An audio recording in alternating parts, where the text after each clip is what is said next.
我自小父母双亡，却有100个权势滔天的爷爷。在我的连长爷爷离世后，我却多了100个在荆州呼风唤雨的爷爷。他们都是我爷爷当年出生入死的过命战友。他们之中不只有荆州各个圈子的顶级大佬，更有曾经在地下叱咤风云的铁血王者。如今我到了成婚的年纪，这100个老家伙为了肥水不流外人田，个个都想把自家最优秀的孙子塞给我。为了公平起见，他们索性联手为我举办了一场盛大的相亲晚宴，任由我挑选。刚到金碧辉煌的宴会厅，我还没来得及落座，一个打扮妖艳的女人就挡在了我面前。她染着红色指甲油的手指直戳我的面门。你是哪里来的野丫头？连张邀请函都没有，还想混进晚宴攀高枝？你别做梦了，也不看看今天是什么级别的晚宴。你看看你自己，你哪一根头发丝配得上这种场合？配得上我们裴总？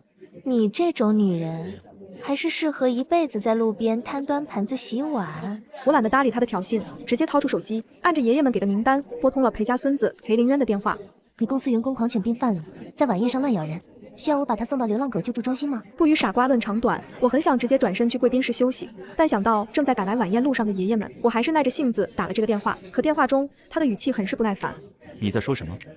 哪来的疯女人不知所谓？我很忙，没时间跟你开玩笑。我强压住心头的不满。晚宴已经开始了，我话还没说完，电话已经被挂断。我对面的女人直接哈哈大笑出声。哼，你还真是可笑，非得自取其辱，假装给我们裴总打电话是吗？你还是赶紧滚吧，否则一会儿保安来了，才更有你难堪的。我冷眼看着这个满脸得意的女人。这是我爷爷们办的晚宴，你算个什么东西，也配赶我走？从小到大，我从不以权势压人，但这不代表我是个软柿子。听到我的话，女人脸上得意的表情一正，似乎没想到我敢这么说话，随即像是听到了天大的笑话。你爷爷们办的，你知道我是谁吗？你要是惹了我，我保准不出今晚就能让你在荆州消失。我挑了挑眉，意识到了什么。你这么急着赶我走，不想让我出现在裴林渊面前？怎么，你喜欢他？话音刚落，那女人猛地推了我一把，像是被我说中了心思。关你屁事！我跟裴总之间的事跟你这个贱人有什么关系？你少在这儿拖延时间，赶紧给我滚出去！他居然敢动手，我也懒得再跟他多说，狠狠一巴掌掴了过去。看到我居然敢还手，刚刚还一片寂静的宴会厅角落瞬间喧闹起来。天哪，这女人也太猛了！这可是苏曼苏秘书，她居然敢动手！真替这个小姑娘捏把汗。苏秘书要是还手还好，听说互殴比较好处理，否则这个小姑娘今天怕是交代在这儿了。听到这话，苏曼高高扬起的手瞬间停在了半空中，随即缓缓放下，她脸上的愤怒消散，又变成了得意。天堂有路你不走，地狱无门你偏闯是吧？我现在就报警，到时候我倒是要看看你这个进了局子的野丫头还能不能在这儿装名媛。我没有说话，只双手环胸，冷眼看着他的表演。他将按下警方电话的手机界面放在我眼前。这样吧，我也不是不好相处的人，你跪在地上给我磕3个响头，顺便大声道歉说你错了，我就原谅你。我懒得搭理他，直接伸手帮他按下了拨打按键。他一怔，随即冷笑着，好好好，你这个小贱人，你以为我不敢是吧？通话结束后，他冲着我扬了扬手上的手机，我看你能装到什么时候，希望等警方到的时候你也能这么硬气。怎么这么乱？你们在干什么？苏曼，你怎么会在这里？你的脸又是怎么了？在荆州还有人敢对你动手？裴林渊身后跟着数十个保镖，快步走到了我和苏曼面前。他皱着眉头打量着我，你是谁？谁放你进来的？我好好打量着面前的男人，身材挺拔，五官俊朗，是个典型的富家公子。出于礼貌，我伸出右手，裴先生，初次见面，我叫沈念婉，是你爷爷。行了，少拿我爷爷压我，自我介绍就不必了。要不是我爷爷非逼着我来参加这个莫名其妙的晚宴，赶紧走吧，别在这浪费时间了。我简直不敢相信自己的耳朵。我在晚宴等了他们大半个小时，我连起脸上硬挤出的笑容，收回手。今天的晚宴是长辈们精心安排的，裴先生，你这样做怕是不合适吧？裴林渊脸色一变，似乎没想到我居然敢质疑他的话。裴总，他不能走。一旁的苏曼已经急不可耐地开口，你看看我的脸，就是被他打的。我可是你的首席秘书，打我的脸不是相当于打你的脸吗？苏曼脸上的得意更甚，甚至声音都比刚刚大了些。裴林渊脸色一变，眼神再次落到我脸上。曼曼的脸是你打的？谁给你的胆子动我的人？我简直被面前这2个人气笑了。我还手有什么问题？再说了，一条疯狗，我打就打了，还需要挑日子吗？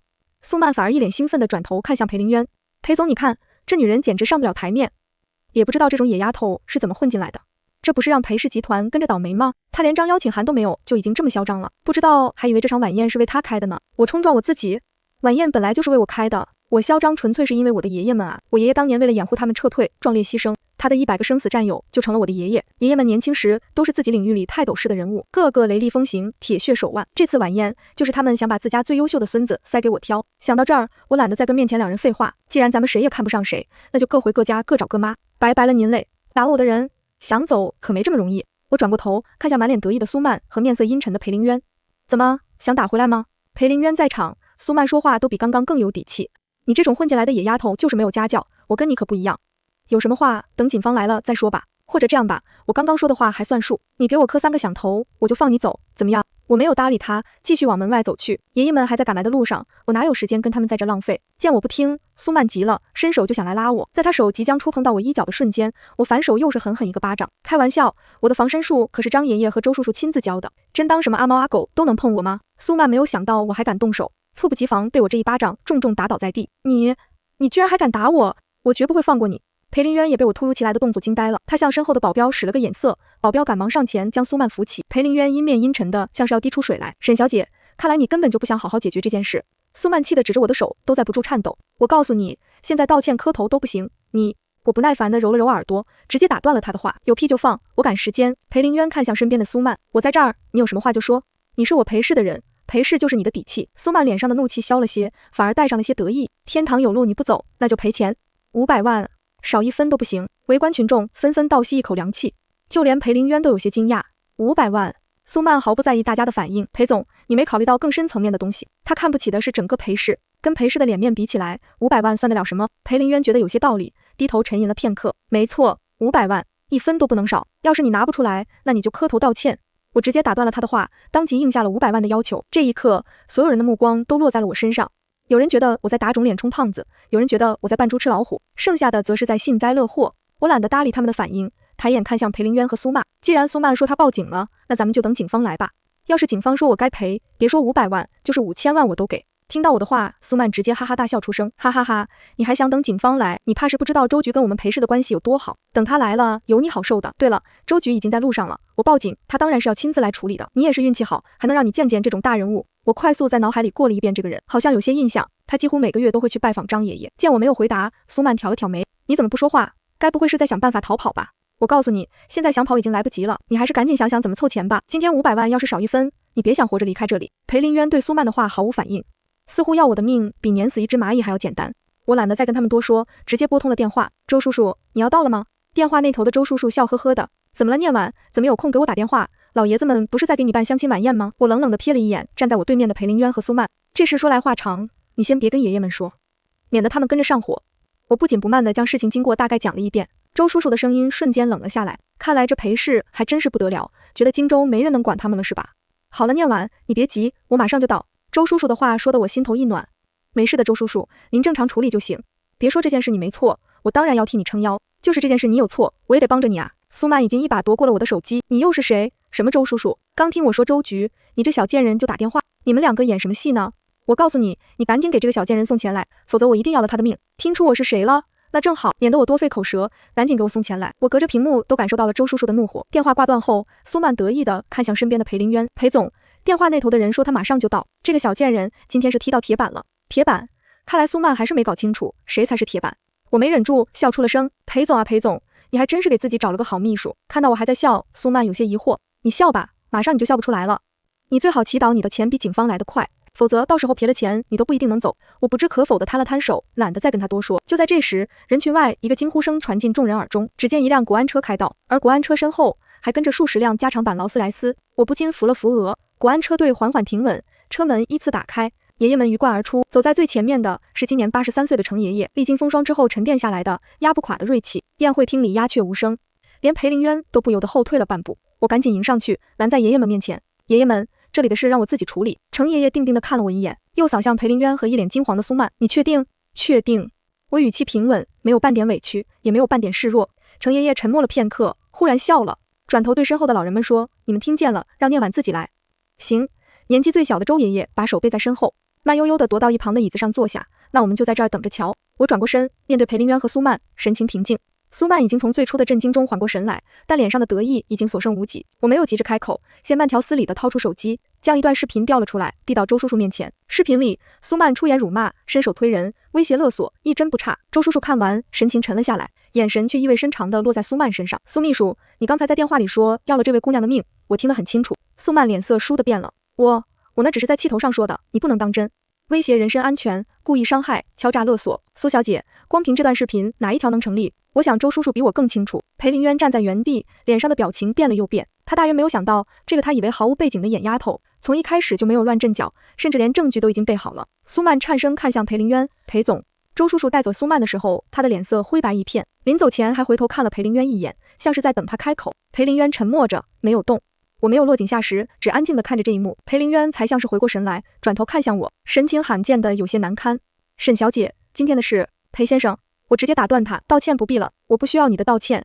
但我想告诉你一件事，今晚这场晚宴是爷爷们花了心思安排的。他们年纪大了，走一步路都要喘一喘，但为了让我能有个好的归宿，他们一个都没有缺席。这份心意值得被尊重，所以今晚这个位置你可以不来，但希望你离开之前去跟老人们说一声，他们值得一个交代。裴林渊沉默良久，最终没有说什么，转身向爷爷们的方向走去。我没有再看他，低头整了整衣袖，深吸一口气，走向了等待已久的爷爷们。程爷爷拍了拍我的手背，什么都没说，却笑得很欣慰。晚宴正式开始，每张桌上都摆着我最喜欢的白色栀子花，说是当年我爷爷最爱的花。爷爷们轮番把自家孙子往我面前领，有的沉稳内敛，有的开朗健谈，有的一开口就是家族产业，有的上来就问我喜欢什么，我一律以平等的态度回应，认认真真听完每个人说的话。爷爷们坐在一旁喝茶，时不时交换几个眼神，一副胜券在握的老狐狸模样。一个候选人局促地问我，沈小姐，你平时都在做什么？我想了想，认真回答，学东西，处理麻烦，偶尔打人。那位年轻人愣了2秒，随即哈哈大笑出声，气氛瞬间松动了许多。我看了一眼角落里笑得最开心的程爷爷，心里也跟着轻松了些。所有候选人中，让我多聊了几句的是一个叫叶成晨的年轻人，他没有上来就介绍自己的公司和资产，只是坐下来递给我一杯温热的菊花茶，说，你今晚应付了很多人，嗓子该干了。我愣了一下，接过来道了谢。我在来之前查过一点点资料，他语气随意，那场战役牺牲了很多人，我们今天能过上这样的日子，他们居功至伟。你爷爷很了不起。他说这句话的时候语气很认真，不像是在说场面话。我没有立刻开口，从小到大跟我提起爷爷的人不少，但大多数说的是你有100个爷爷真幸福，很少有人真正说出他很了不起。谢谢你。我说，我比较好奇。他换了个话题，你今晚刚进门就摊上那档子事，后来处理得很漂亮，你是学法律的？学过一点。晚宴散场后，爷爷们意犹未尽，拉着我问东问西。念晚，那个叶家的小子怎么样？还行。那说话最多的那个姓梁的呢？嘴太快，脑子没嘴快。爷爷们哄堂大笑。就在这时，一个裴家的管家悄悄走过来，附在我耳边说，裴林渊托他带话。爷爷们看向我，我想了想，让管家带话回去，道歉收到了，但我有一句话，请如实转告裴先生，权势是用来保护人的，不是用来彰显自我的。这句话他若是真的记住了，那道歉就有意义，若是明天就忘了，那就当我没收。管家微微怔了一下，点头离去。程爷爷在旁边眯着眼看了我半天。念晚，你说话越来越像你爷爷了。我抬起头，看向老人们一张张布满皱纹的脸，灯光打在他们身上，我忽然觉得这100个老人，每一个都是这个世界上最值得珍重的存在，那是我最大的荣幸。热闹散尽之后，生活很快回到了正轨。晚宴后的第3天，我换上一套普通的职业装，只带了一份简历，去了荆州一家正在寻求转型的中型企业。爷爷们不知道这件事，我也没打算告诉他们。我叫沈念晚，是英雄的后代，是100个爷爷的掌上明珠，可我不想一辈子活在这些身份里。我想知道，把这些全部剥掉，我自己是什么。简历上的名字是真实的，学历和经历是真实的。面试在一间普通的会议室里进行，面试官是个30出头的年轻主管，西装笔挺，翻了翻我的简历，不置可否的哦了一声，你这份简历资历看起来挺普通的。我平静回答，是，所以我来面试，而不是直接要职位。他抬起头打量了我一眼，嘴角微微动了动，那就看看你有没有资格通过面试吧。我点点头，把手放在桌上，安安静静的等他发问。第1轮，对方扔给我一份财务报表，说给我10分钟说出企业的主要问题。我扫了2遍，放下纸，开口说了7个问题，每一条都说的有理有据。面试官没有说好，也没有说不好，只是换了一份更复杂的材料推过来。第2轮是即兴情景模拟，我没有背教科书里的话术，只是想了想，按照实际逻辑把局面一步步拆解开。第3轮，他把椅子往后一推，手臂交叉抱在胸前，换了一副态度，你的背景太普通了，凭什么觉得自己能坐这个位置？我不觉得我能坐这个位置。他愣了一下，我只是觉得今天面试结束之前你会改变想法，只是平静的像在陈述一个事实。面试结束，我走出会议室的时候，内心已经平静下来。发挥如何不是我现在能决定的，但有一件事是我确定的，这家企业出了问题，而且不小。面试材料里那几份报表是真实数据，我认得出来，应收账款已经连续3个季度攀升，现金流的缺口被几笔短期借款暂时填住，看起来没事，实际上随时可能断裂。我在大堂的椅子上坐了一会儿，把脑子里梳理出的问题一条条记在手机备忘录里。一个路过的行政员工顺口抱怨了一句：“哎，最近公司气氛不太好，你是来面试的？希望你运气好。”我随口问：“最近出什么事了？”他压低声音说了几句：“管理层最近开会开得很多，气氛很压抑。”我心里有了底。等待结果通知的间隙，我默默理了理思路，不是为了炫耀，只是职业习惯，看见问题就想解决。我想起爷爷在战场上的作风，他从不等别人发号施令，只要他判断出形势，就已经走在了所有人前面。或许这个习惯是刻进骨子里的。面试结果下午就出来了，通过。但让我意外的是，那位面试主管亲自打来电话，语气比上午客气了不少。沈小姐，公司这边情况有点特殊，你如果方便，能不能今天来一趟，跟我们负责人谈一谈？我答应了。当天下午重新去了一趟，负责人是个50多岁的中年男人，姓宋，眼底有明显的疲态。见到我第一句话就是：听说你面试的时候说，今天结束前会让主管改变想法，你是怎么做到的？我没有卖关子，因为我在材料里看出了贵公司资金链的问题。面试结束后，整理了一些初步思路，发给了他。宋总沉默片刻，把目光投向我：你整理的那份思路我看了。他顿了顿：你愿意给我们3天时间，帮我们看看有没有出路吗？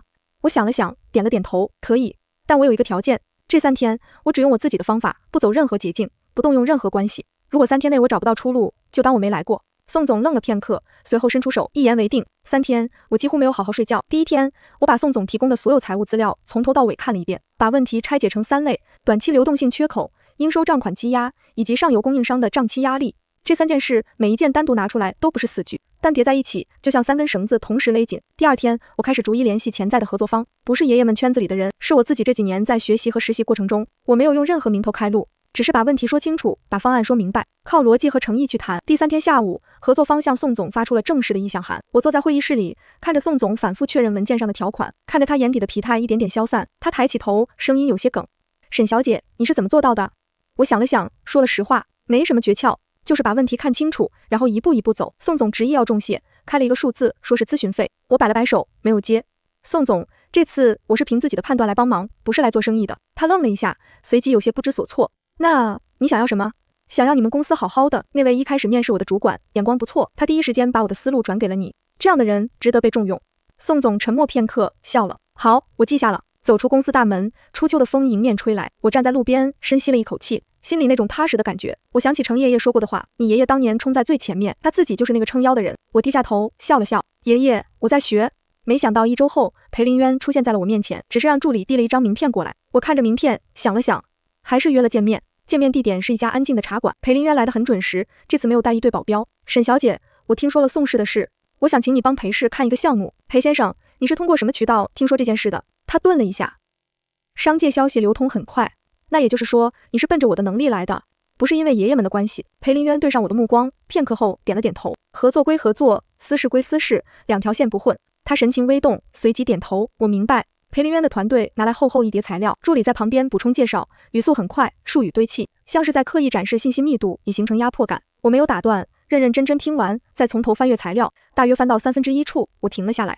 这份第三方评估报告数据来源有问题。助理愣了一下，下意识想反驳，这是我们委托业内顶级机构出具的评估基准年，选取有偏差，用这个基准年计算出来的资产估值比实际市值高出了将近23%。会议室安静了片刻，我继续往下翻，又指出2处合同条款的潜在漏洞。这3个问题，任何一个处理不好，都会成为后续纠纷的隐患。裴林渊沉默地听完，目光落在我脸上，眼神里第一次有了一种不同的东西，是认真。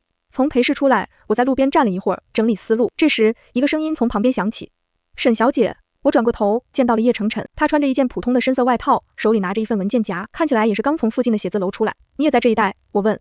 来跟进一个项目。他说，目光落在我刚才出来的那栋楼上，随即回转：“你来见裴林渊，谈合作。”他点了点头，没有多问，只是说：“那巧了，我关注的一个项目跟你刚才帮宋氏对接的那家供应链机构有点交集，我研究了他们很久了，我有些意外，你知道那件事？无意间得知的。”他语气坦然：“沈小姐，你不用任何背景，3天拿下一个解决方案，我很敬佩。”说这话的时候，他没有奉承的口吻，像是在陈述一个他认为正确的判断。我想起晚宴那晚，他第一个聊的不是家产，而是那场战役。这个人做事靠自己，说话算数，眼睛里装的是事情本身，不是利益。叶先生，我说有时间的话可以聊聊。他弯了弯眼睛。好。荆州年度慈善晚宴是各界人士都会出席的场合，爷爷们年纪大了，行动不便，今年委托我代为出席，代表他们捐出这一年积累的善款。我换上一套简单的深蓝色正装，准时到场。刚落座，邻桌一个中年女士侧过脸，打量了我一番，皮笑肉不笑的开口：“这位是哪家的千金啊？”她重复了一遍，随即转向身边的人，声音不大不小，刚好够周围几桌都听见。哦，就是那个孤儿，怎么今年也来参加这种场合了？周围有人闻声侧目，我没有动怒，只是抬起头，平静地看了他一眼，然后从随身的文件袋里取出一份材料，站起身，走向主办方的工作人员。主持人公布本年度各方捐助明细。当念到我代表的那个数字以及背后附带的7个长期资助项目清单时，全场陷入了片刻的沉默。那位中年女士端着酒杯的手停在了半空中，我坐在原位，没有看她，只是平静的鼓掌。爷爷们每一分钱都干净，都踏实，都值得被认真对待。慈善晚宴的后半程，我数了数，至少有7、8个人主动来找我攀谈，话题必然会拐到爷爷们身上。沈小姐，听说程老和您关系很好，我有个项目。念完，我跟张老是多年的老交情，你能不能帮我引荐一下？沈小姐，您爷爷们手里的资源，我来者不拒，笑容得体，每一次都认认真真听完对方说完，然后平静给出同一个回应。爷爷们年纪大了，不太参与商业上的事了，但我想提前说明，我没有办法保证任何结果，因为爷爷们的资源从来不是我可以替别人动用的东西。有人听完就客气的离开了，有人脸上划过一丝不甘，有人真的认真问起了正规渠道的流程。晚宴结束，我独自坐在车里，靠着椅背，闭了一会儿眼睛。爷爷们用一生挣下的东西是用来保护人的，不是用来被人惦记的。这条线我会一直守着。晚宴后没几天，我无意间得知了一件事：荆州有一家做了将近40年的老字号绸缎庄，叫长安记，是爷爷们年轻时常去的地方。据说我爷爷出任务前，每次都会去买一段布料，说是带着那块布，心里踏实。这家店正在遭遇一场来势汹汹的恶意收购，收购方是个新兴资本集团，惯用手段是压低股价，釜底抽薪，再以极低的价格强行拿下，转手改造成新品牌套利。消息是叶成晨告诉我的，他说他也在关注这件事。我第一反应不是打电话给爷爷们，那是我最后的底牌，不到必要的时候我不会动。我做的第一件事是去长安记做了一个下午，跟守店的老师傅喝了一壶茶，把店里的经营情况大概摸清楚了。老师傅姓吴，今年72岁，店是他父亲传给他的，他本想传给下一代，但这场收购把所有计划全部打乱。沈姑娘，我不怕倒，我就是不甘心。他端着茶杯，眼睛有些红，这块牌子不该这么没了。我把茶喝完，放下杯子。吴爷爷，还没到那一步。回去之后，我把收购方的公开资料从头找了一遍。这家资本集团叫宏图，成立时间不长，但动作很快。荆州已经有3家百年老字号在他手里易主，每一次操作表面上都合法合规，实际上全是同一套路数。我把3次并购案的公开文件逐一比对，把时间线排列出来，一个规律渐渐浮现。每次收购前，宏图都会先动目标企业的供应链，把企业逼到资金链最脆弱的节点，再趁机低价入场。这套操作本身不违法，但里面藏着一个漏洞，断供的供应商与宏图之间存在隐性的关联关系。如果这层关联关系被坐实，那就是典型的恶意串谋。花了2个通宵，把证据梳理成一份完整的分析报告。第3天早晨，我把报告发给了叶成晨。消息发出去，我靠着椅背揉了揉眼睛，这条路不一定走得通，但我得先把路趟出来。叶成晨看完报告，当天下午就约我见面。他把报告放在桌上，手指轻轻敲了2下。你的分析方向是对的，我这边也有一些补充的材料，2份放在一起，证据链更完整。他从文件夹里取出几份打印件，推到我面前。那是几份供应商之间的工商登记信息，几个关键股东的名字在宏图旗下一家壳公司的股权结构里重复出现了。我看完，指尖压在纸面上，心跳沉了一下，随即平稳下来。这就够了。叶成晨点头。我联系了一位在商业仲裁领域很有经验的律师朋友，他看过初步材料，说有胜算。关键在于他抬起眼看向我。宏图那边动作很快，长安记撑不了太久，我们需要在他们下一步之前把这份证据递上去，同时稳住吴老师傅那边的资金缺口。资金这边我来想办法。我说。他没有反驳，也没有多问，只是点了点头。2个人把接下来的步骤拆细，分头认领，整个过程简洁清晰，没有废话。走出茶馆，初秋的阳光打在街道上，暖而不燥。我心里有一种很笃定的感觉，这件事能成。谈判定在长安记的事发后第5天，宏图那边来了3个人，领头的是个40多岁的男人，姓林，西装革履，说话带着一股居高临下的平静，像是一切都已经胜券在握。我和叶成晨坐在对面，律师坐在我旁边。林总开口第一句话就是长安记的经营状况大家都清楚，我们宏图愿意接手，是给吴老师傅一个体面的出路。我没有说话，把一份文件推到桌子中央。林总，麻烦先看看这个。他低头翻了2页，脸上的平静开始松动。这是宏图在过去3次并购中与目标企业供应商之间的关联股权结构图，几位共同股东的名字在工商系统里查得到，不是秘密。根据反不正当竞争法相关条款，协同断供，人为制造经营困境，构成恶意串谋。这份材料我们已经提交给了市场监管部门。林总猛地抬起头，我继续说，语气没有半点波动。当然，如果宏图愿意在今天撤回收购要约，这件事到此为止。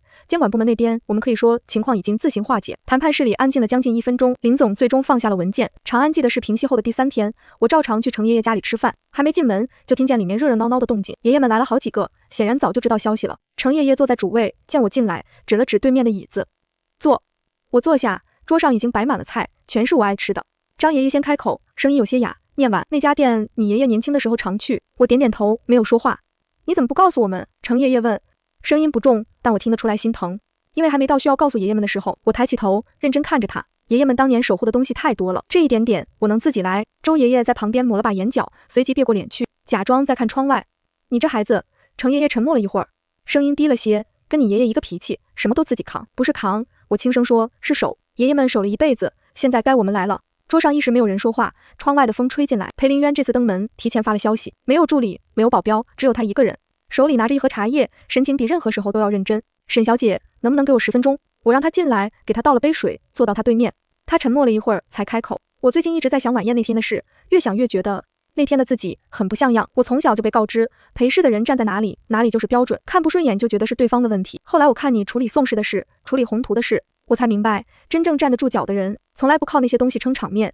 我听完，放下茶杯。裴先生，你今天说的这些话，我都记下了。你变没变，不是说给我听的，是说给你自己听的。他点头，没有辩解。茶叶留下吧，我爷爷们喜欢喝。他弯了弯嘴角，是这段时间以来我见过他最真实的一个表情。苏曼的处罚结果下来那天，我正在整理新项目的资料，敲诈勒索、故意伤害，证据链完整，处理结果并不轻。裴氏那边也正式与他解除了劳动合同。我以为这件事就此翻篇，没想到1周后，朋友发来一条消息，是一篇在几个小圈子里悄悄流传的文章，措辞很克制，却字字带刀。荆州最近出了个靠着抱权贵大腿上位的女人，没有真才实学，全靠背后的老人撑场面，典型的狐假虎威。配图经过了处理，但我一眼就认出了那个轮廓是我。我把文章从头看了一遍，没有动怒，只是把手机放下，在脑子里把几个关键细节梳理了一遍。文章里提到的几个时间节点，知情人极少，能掌握这些信息的人屈指可数。我拿起手机打给了律师，帮我查一下这篇文章的发布源头以及传播链条，顺便备好侵权起诉的材料。我需要留存所有截图和扩散记录。事情要做，规矩要守，但有人想用这种方式逼我狼狈，那是打错了算盘。谣言的传播速度比我预料的快一些，不到3天，这篇文章就从小圈子渗进了更大的平台，开始有人转发评论，措辞一次比一次刻薄。名媛不过是个孤儿攀上了几个老头子，靠着老人家的势力横行，自己有什么本事？这种人早晚被人戳穿。我把这些截图一张一张存好，只是让律师团队同步推进。内容侵权、名誉损害、有组织的恶意传播，每一条都在依法推进，每一个环节都做得扎实。有朋友担心的给我发消息，问我还好吗？我回了3个字，挺好的。不是强撑，是真的挺好。从小跟着爷爷们长大，见过比这更难堪的局面，也见过比这更复杂的人心。清白不是靠嘴说出来的，是靠事实堆出来的。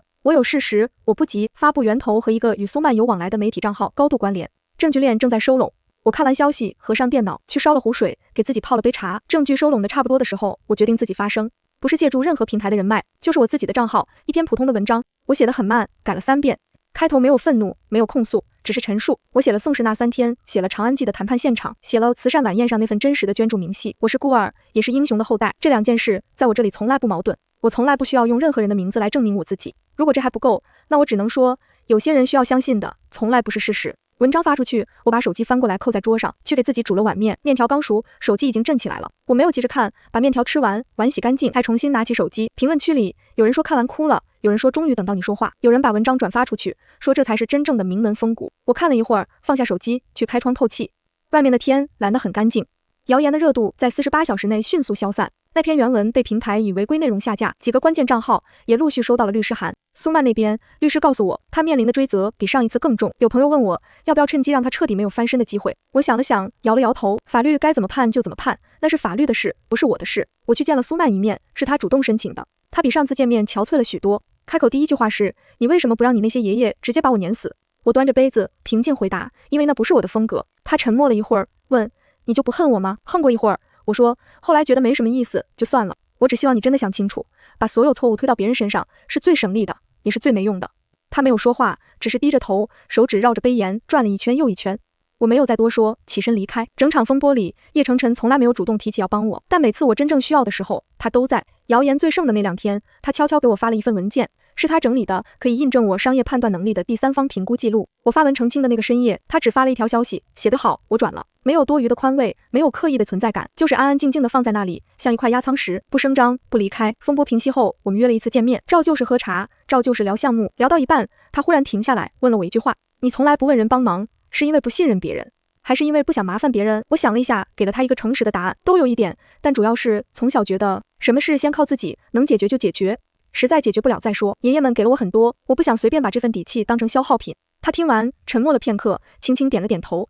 那万一有一天真的解决不了呢？我抬起眼看了他一眼，那就说出来，他弯了弯嘴角，没再追问，重新拿起了茶杯。风波平息后没几天，爷爷们召集了一次家庭聚会，名义上是吃饭，实际上一落座，我就看出来气氛不对。爷爷们个个端坐着，腰背挺直，像是要开会。程爷爷先发言，语气比平时严肃了几分。念晚，我们商量过了，想给你多安排几个保镖。我手里的筷子顿了一下，不用，这次的事，爷爷，我放下筷子，抬起头，认真看着他。这次的事我处理得很好，你也看见了。周爷爷在旁边接话，我们知道你有能力，但万一下次……没有万一，张爷爷和周叔叔手把手教了我10几年，我的防身功夫不是摆设。张爷爷坐在角落里，闻言亲了亲嫂子，脸上有些藏不住的得意，但还是板着脸说，话是这么说，但外面那些人，我平静打断，只有在我自己不硬气的时候才会是威胁。桌子安静了一会儿，程爷爷深深看了我一眼，最终叹了口气，拿起筷子，行，随你，但有事得跟我们说，不许再一个人扛着。好，我重新端起碗，认真点头，爷爷们放心，我自己有分寸。行业论坛的邀请函是2周前发过来的，主办方在邀请函里写了一长串头衔，只是把演讲主题改成了自己想讲的内容。论坛当天，台下坐了将近300人。我站上台的时候没有携带任何头衔，演讲从宋氏那3天讲起，讲一个具体的企业困境是怎么被拆解的，走了哪些弯路，又是怎么修正的。讲到长安记，我没有刻意煽情，只是把那套恶意收购的操作模式完整还原。演讲结束，台下安静了将近5秒，随后掌声响起来。提问环节，有人举手问，沈小姐，您背后有什么样的团队支持？我想了想，认真回答，就我自己。台下又是一阵短暂的安静，随后有人笑出了声，接着是更密集的掌声。我站在台上，灯光打下来，心里很平静。这是我的名字，我自己挣来的。论坛结束后，我刚走下台，就有人拦住了去路，是个做地产的中年男人，笑容热络，名片递出来的速度比说话还快。我礼貌接过名片，还没来得及说话，旁边又挤过来2个人，话里话外都带着同一个意思，想认识我背后的爷爷们，把攀附2字藏在了合作和资源共享的漂亮外衣里。我一一回应，态度始终如一，不冷漠也不热络。有具体合作意向的，欢迎发正式方案过来，我会认真看的。但我要提前说明，我个人的判断和爷爷们没有关系，项目好不好，我自己有标准。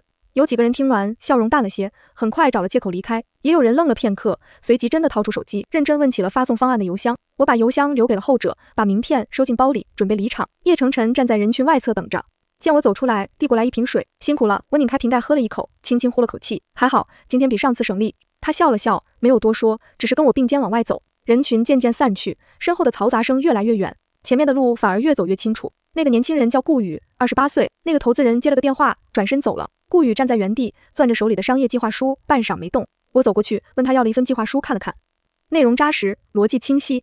他做的事是真的想帮农村的人把东西卖出去，可就是这样一个项目，偏偏挡在了某个大型电商集团的扩张路线上，压价、节流、挖人，三管齐下。我把计划书还给他，问了2个问题：你最难过的那道坎在哪里？你打算撑到什么时候？他愣了一下，第一次有人这样问他，既不问融了多少钱，也不问估值几何。供应链这边断了2个合作方，资金还能撑2个月，我打算撑到撑不下去为止。我把计划书放回他手里，撑不下去之前，先来找我谈谈。和顾宇正式谈的那天，我带了一份我自己整理的市场分析报告，他看完眼睛有些红，说他找了好几个机构，没有一个人愿意花时间做这个。我没有说什么安慰的话，直接切入正题。供应链的缺口，我帮他联系了2个之前合作过的稳定渠道。资金的压力，我介绍了一个专注支持实体项目的基金合伙人，把护城河挖宽，而不是在人家的地盘上正面交锋。顾宇听完，沉默了很久，才开口：沈小姐，你为什么愿意帮我？我想了想，给了他一个真实的答案。我爷爷们年轻时保护过很多普通人，他们从不问那些人值不值得保护，只要是对的事就去做。你做的这件事是对的。顾宇低下头，深吸了一口气，再抬起来的时候，眼神稳了。谢谢你，沈小姐，去做好它就够了，不用谢我。裴林渊是在顾宇项目推进的第2周找到我的，他站在我办公室门口，神情比任何时候都要沉。我能进来吗？我点了点头，指了指对面的椅子。他坐下来，没有立刻说话，手放在膝盖上。我没有催他，只是安静等着。沈小姐，他最终开口，声音比平时低了许多。我之前对你做的那些事，说的那些话，没有一件是对的。晚宴那天，我把你当成无关紧要的人，任由苏曼那样对你，后来处处质疑你，觉得你的能力是靠背景撑出来的，这些我都错了。他抬起眼，对上我的目光，眼神里没有一点闪躲。我不是来求原谅的，我知道有些事道歉解决不了，我只是觉得这句话我必须当面来说。我看着他，安静坐了片刻。裴林渊这个人，从最初的傲慢无礼，到现在坐在我面前说出这番话，我没有让他久等，点了点头。我听到了。裴林渊以为我的回应就到此为止了，已经准备起身，我却重新开口：裴先生，我有一句话，你愿意听吗？他重新坐回去，点头。权势是用来守护人的，不是用来彰显自我的。这句话我之前说过一次，今天再说一遍。不是因为我还在记着过去那些事，而是因为我觉得你今天来这里是真的在往这个方向走了。但我想说清楚，这句话不是说给我听的，是你说给你自己的。你往后怎么做跟我没有关系，是你自己这一辈子的事。如果你真的记住了，那这几个月的弯路没有白走。如果明天就忘了，那再说多少遍也没用。我停顿了一下，语气平和下来。你今天能来，说明你还是个知道回头的人，这已经很不容易了。裴林渊沉默地坐了一会儿，站起身，整了整衣袖。谢谢你。他走到门口，停顿了1秒，没有回头，声音压得很低，我会记住的。门关上后，我转向窗外，窗玻璃上映着自己的影子，神情比想象中平静得多。有些事翻篇了，就轻了。来访者是个40岁出头的男人，姓方。他带了一个布包放在桌上，打开来，里面是一沓厚厚的东西，老照片、手写的日记残页，几份褪色的作战文献，还有一卷保存得极为小心的胶卷。这些是我父亲临终前托我带来的。他说这些东西应该放在念碗那里，他有权知道那段历史。我接过布包，手指触到那些泛黄的纸页，忽然感到一种从未有过的重量，是一种厚实的、沉甸甸的，需要用整个人去承受的分量。照片里有年轻的爷爷们，有我从未见过爷爷的一面。他站在队伍最前面，个子高挑，眉眼英气，嘴角带着一点笑，像是对着镜头在说什么话。我盯着那张脸看了很久很久，他长得跟我有点像。方先生点头，眼眶有些红。老爷子们都这么说，说你走路的样子，说话的镜头跟他一模一样。我没有再说话，只是轻轻把照片放回布包里，双手压在上面。窗外的天色已经开始暗下去，屋里很安静。那天晚上，我一个人坐在灯下，把布包里的东西一件一件取出来，铺在桌上。日记残页的字迹很工整，是爷爷的笔记。我从头读起，读得很慢。他写撤退路上的夜晚，写战友受伤时用棉衣压伤口的细节，写一个小战士哭着喊娘。他悄悄把最后一块干粮塞过去的傍晚，也写过我的亲奶奶，只有短短1行，却写了好几遍，每一遍的语气都不一样。读到最后一页，是掩护撤退之前的那个深夜。他写：若是回不去，便回不去吧。这条路走得直，一点都不亏。我盯着这句话，视线开始模糊，泪水落下来的时候，我没有去擦，不是因为悲伤，是因为骄傲。骄傲到了某种极致，就会变成一种很安静的疼。我一个人在灯下哭了很久，哭完把日记残页轻轻折好，重新放回布包里，然后抬起头，用手背擦了擦脸。爷爷说过，英雄的后代要坚强。我知道他不是不让我哭，是让我哭完了还能站起来。那之后的很多天，我反复翻看那些文献和照片，脑子里一直有一个念头在转，这段历史不能只在布包里待着。我开始着手筹备一个纪念项目，暂定名叫长风志。我想做一个可以让年轻人真正走进去的东西。第一步是把现有的资料做系统整理。我联系了2位研究近现代史的学者，又找了一个做数字化档案的团队，把文献的保存和整理工作先推进起来。整理过程里，越来越多的细节浮出水面。有一份名单，记录了那场战役里每一位牺牲者的名字，密密麻麻写了整整4页纸，有些名字旁边还有1、2句简短的注解。我把那份名单扫描存档的时候，一个字一个字的过了一遍，每一个名字背后都是一个完整的人。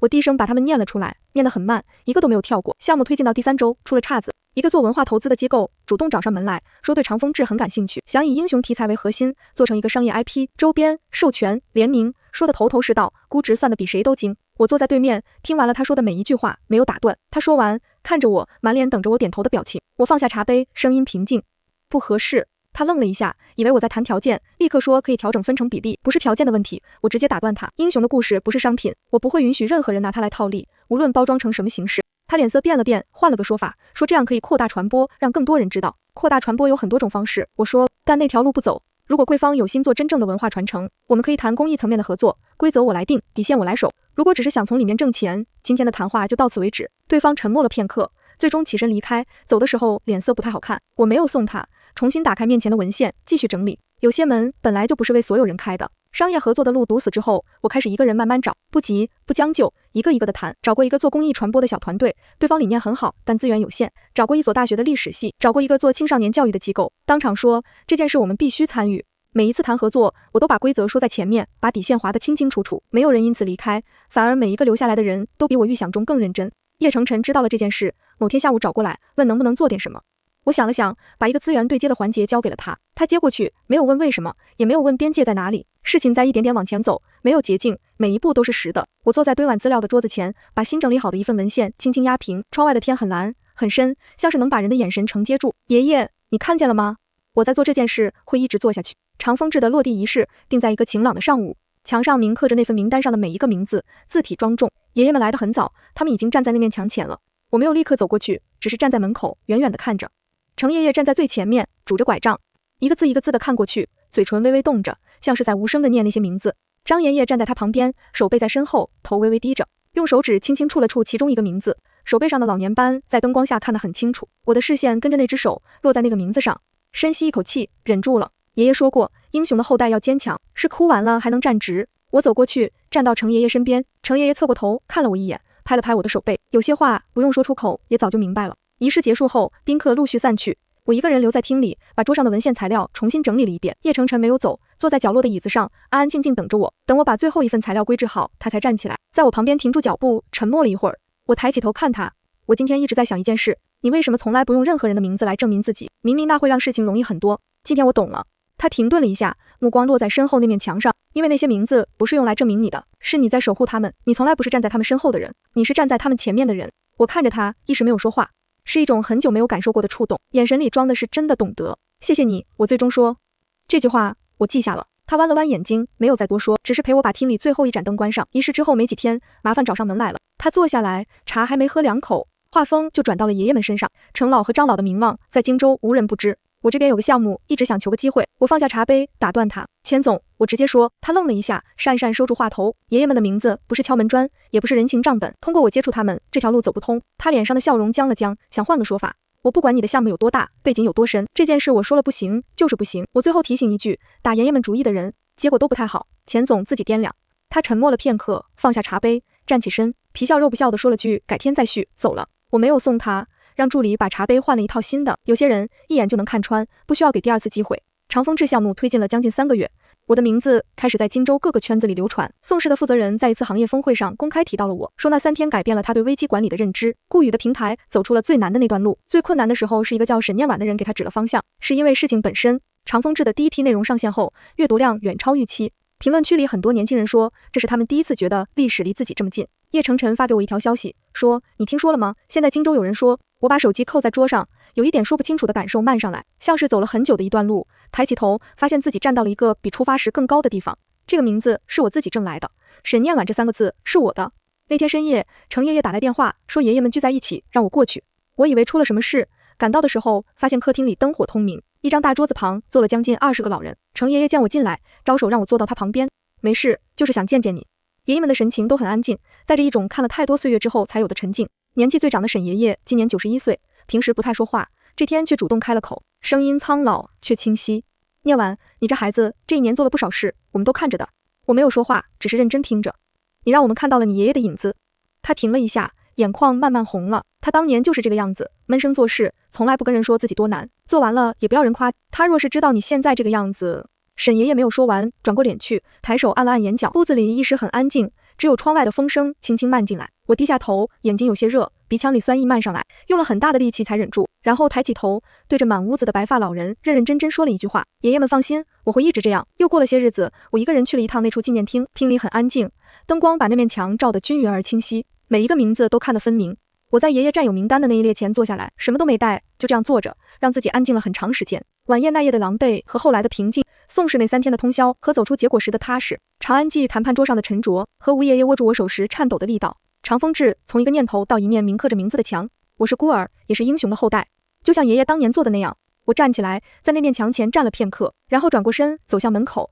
门外是荆州的秋天，天高云淡。走出纪念厅，叶晨晨在门外等着。他解释说碰巧路过，话说出口，自己也笑了。我没有拆穿他，只是跟他并肩往外走。秋风把路边的树叶吹落几片，飘过脚边。就这样走了一段，走到一处安静的街角，他停下来，侧过头看我。念婉，我有一件事，说了很多次又咽回去，今天想直接说。我停下脚步，看向他。他不是会绕弯子的人，这我知道。见过你一个人扛着事情不吭声，见过你在灯下对着那份名单念名字。每次我都想，这个人，我想一直在旁边。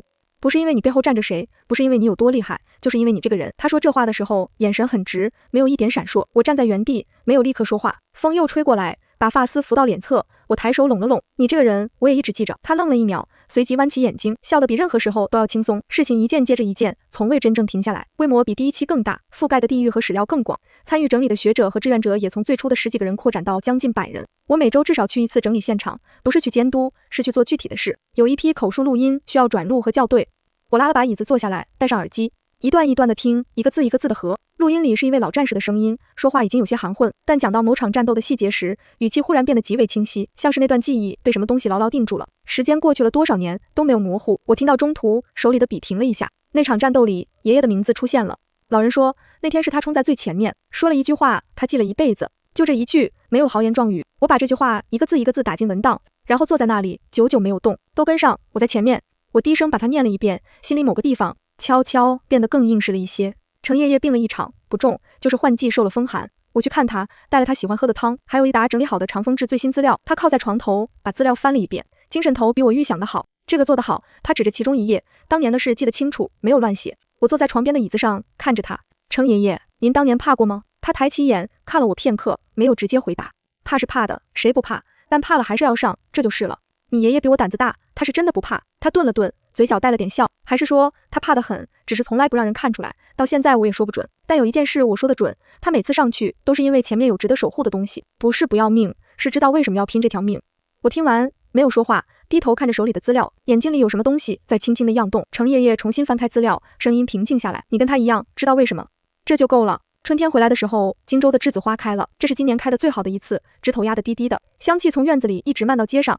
我站在院门口，深吸了一口，闭上眼睛，想起周爷爷说过的话，你亲爷爷最爱这个味道，说这个味道闻着心里安生。爷爷们今天来得很齐，连身体最弱的沈爷爷都让人推着轮椅来了，一进门就招手叫我过去，拉着我的手看了好半天，说越看越像，越看越像。我没问像谁，我知道长风志的最新一期刚刚上线，阅读量在3天内破了记录。有学生留言说，读完之后去找了家里老人问起那段历史，是他们第一次认真坐下来听。有老兵后代说，终于有人把那些名字写得这么郑重，谢谢。每一条我都看了，没有一条跳过。叶晨晨坐在院子角落的石凳上，手里捧着一杯茶，看我应付爷爷们轮番拉着说话，眼神里有笑意，安安静静的不插话，就是在那里待着。我偶尔抬眼看他一眼，他也正好看过来，两个人都没说什么，又各自转开，不需要说什么。有些事就是这样，走着走着就都明白了。程爷爷最后把我单独拉到一边，拄着拐杖，认认真真看了我很久。念完，他说：“你亲爷爷要是看见你现在这个样子，他会很高兴的。”我喉咙发紧，没有说话，只是用力点了点头。院子里的栀子花香漫进来，把这个春天的下午填得满满当当。